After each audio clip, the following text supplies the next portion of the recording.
Okay so पिछले ये जो हमारे पास थी ना ये डेफिनेशंस एंड ऑल दैट, ये हमारे पास पिछले लेक्चर का ही था, वो जो मैंने आइडिया बताया 2 3 degree domain, principal integral domain, या अगर डी डोमेन होगा तो डी एफ एक्स भी डोमेन होगा, ये वही चीज़ें हैं, इसमें से बाहर मैं नहीं कर सकता, आपको मैंने बता दिया ऑलरेडी। अच्छा, इररेड्यूसिबल पॉलिनोमियल तो मैंने बता दिया आपको, जो a n x n plus a n minus x n minus one उसकी फॉर्म के हो तो वो हमारे पास पॉलिनोमियल होते हैं। अब वो इररेड्यूसिबल वो कब होंगे, let d be integral domain, ठीक है ना, और f of x non zero non constant polynomial मैं ले लेता हूँ डी में से, ठीक है ना। तो हमारे पास इररेड्यूसिबल कब होगा, जब F of x is not a unit in D of x. इसको मैं एग्जांपल के थ्रू पे सारे को बताता हूँ।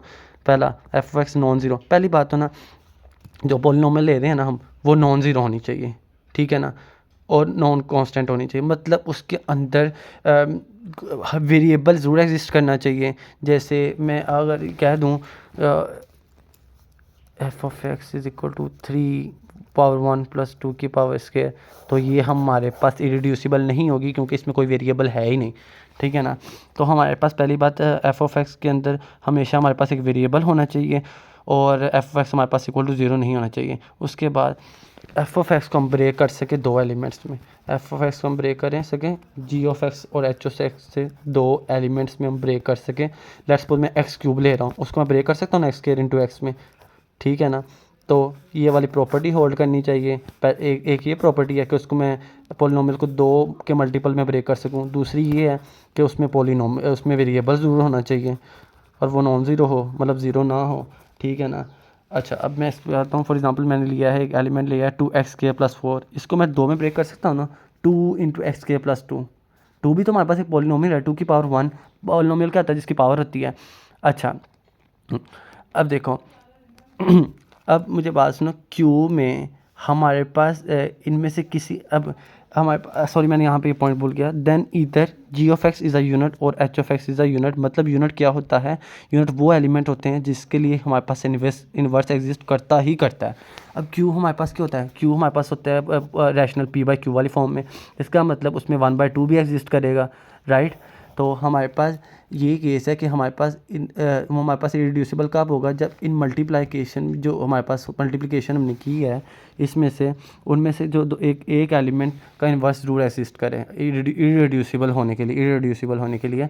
तो हमारे पास 2 इंटू x² + 2 था, तो 2 इनमें से किसी x² + 2 का हम कैसे कह सकते हैं कि इन्वर्स एग्जिस्ट करेगा, क्यों, यह भी वेरिएबल है, बट 2 का तो इन्वर्स एग्जिस्ट करता है, but there exist inverse of it in q f x, it mean 1/2 in q of x, so it's a unit, mean it's irreducible over। अब मैं यहाँ पे आता हूँ, फॉर एग्जांपल हमारे पास नेक्स्ट एक है, वही है मैं एग्जांपल, मैंने यहाँ पे इस एग्जांपल को ना यार 3 4 चीज़ों में किया हुआ है, बहुत मज़े की रिंग है, ठीक है ना। एफ ऑफ एक्स हमारे पास 2x² + 4 है ओवर जी। अब वहाँ पे हमारे पास क्यू में था, रैशनल की फॉर्म में था।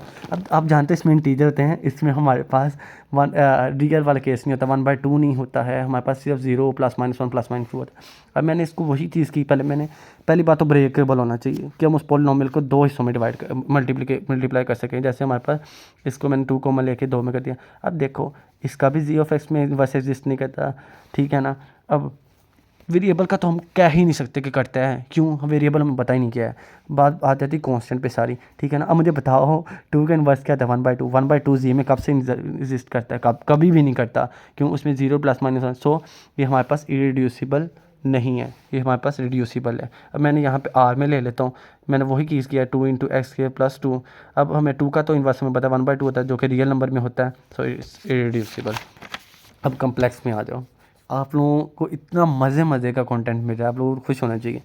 वही मैंने किया 2x² + 4। अब हम इसको 2 हिस्सों में ब्रेक कर सकते हैं इन कम्प्लेक्स फॉर्म में, क्योंकि हमारे पास √2x - 2 आयोटा और √2x 2 आयोटा। अब आप लोग कभी कभी ना कंफ्यूज हो जाते हैं, यहाँ पे मैं कम्प्लेक्स का भी आपको आसान कर देता हूँ। फॉर एग्जांपल कि यार कि हम इस फॉर्म में कैसे लिख लेते हैं, इसको हम डायरेक्ट कैसे कह सकते हैं। फॉर एग्जांपल 2x² + 4 है, तो उसको ना इक्वल टू 0 होती है, अगर 2x² - 4 x² - 2, तो x हमारे पास क्या होगा, +-2 आयोटा, ठीक है ना, √2 आयोटा, ठीक है। तो आपने क्या करना है, आपने फर्स्ट √2x रखनी है, उसके बाद एक बार -2 आयोटा और एक बार आया मामा, उसके बाद √2x + 2 आयोटा, ये वाली चीज़ आपने करनी है। सो उसके ब्रेक कर लिया। अब देखो हम यहाँ पे भी वेरिएबल है, यहाँ पे भी वेरिएबल है, मतलब कोई कांस्टेंट हो ही नहीं इसमें से, मतलब कि अब मैंने वही बात बताई कि इन केसेस में तुम्हारे पास हमें वेरिएबल का हम कभी भी नहीं बता सकते, क्योंकि हमें पता नहीं वेरिएबल की पावर क्या है, वेरिएबल का आंसर क्या आएगा, तो हम उसका कभी भी इन्वर्स नहीं बता सकते। हमेशा हम कांस्टेंट का इन्वर्स बताते हैं, तो एग्जिस्ट करता है या नहीं करता। अब इस केस में दोनों ही वेरिएबल हैं, इसका मतलब दोनों ही इन्वर्स एग्जिस्ट नहीं करता, ठीक है ना। तो इसका मतलब एफ ऑफ एक्स रिड्यूसिबल होगा। जब इन्वर्स एग्जिस्ट करता होगा तो इरिड्यूसिबल है, जब एग्जिस्ट नहीं करता तो रिड्यूसिबल है। अब हमने नेक्स्ट करना है सो ये अभी मैंने कंप्लीट करना है, अदरवाइज़ ये मैंने सोचा तो पेपर्स के लिए मैं रखूँगा। सो ये करके वैसे भी सारे टास्क एक गिवन किया तो मैं आप लोगों को करके सेंड कर दूँगा।